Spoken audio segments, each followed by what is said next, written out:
একদম ঝামেলা মুক্ত মোরব্বা যদি খেতে চান তাহলে এভাবে করে মোরব্বাটি বানিয়ে নেবেন ঝটফট করে, একদম ঝামেলা মুক্ত, কোনো রকম ঝামেলা ছাড়াই কিন্তু বানিয়ে ফেলেছি অসাধারণ একটি আমের মোরব্বা।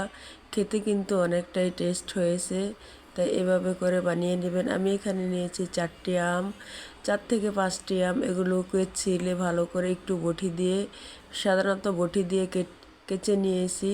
এরপরে কিন্তু ধুয়ে নিয়েছি, ধোয়ার পরে একটু ভালো করে মুছে শুকনো করে নিয়েছি। এরপর রান্না করতে চলে আসলাম রান্নাঘরে। 1 কাপ চিনি দিয়ে দিলাম, 1 কাপ চিনির সাথে দিয়ে দিব 1.5 কাপ পানি।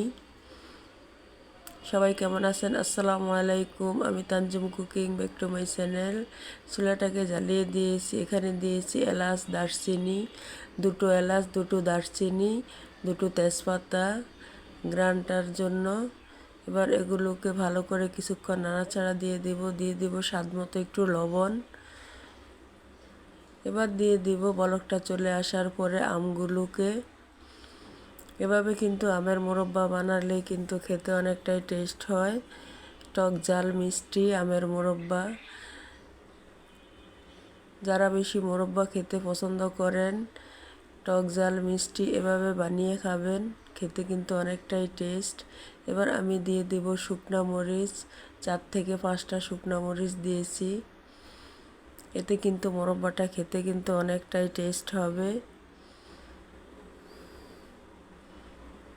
আমার রান্নাটি ছিল আজ এই পর্যন্তই। আগামী অন্য কোনো রান্না নিয়ে আপনাদের সাথে দেখা হবে। সে পর্যন্ত সবাই ভালো থাকবেন, সুস্থ থাকবেন। আল্লাহ হাফেজ। চুলায় বসানোর পরে গ্যাসটা চলে গিয়েছিল, তাই আবার কারেন্টের চুলায় বসিয়ে দিলাম। অল্প গ্যাসে তো হবে না, অনেক গ্যাস দিয়ে রান্না করতে হবে, আর না হলে আমের টকটা বেশি বের হয়ে যাবে। এবার মশলাগুলো সব উঠে ফেলে দিব, মশলাগুলো আর লাগবে না।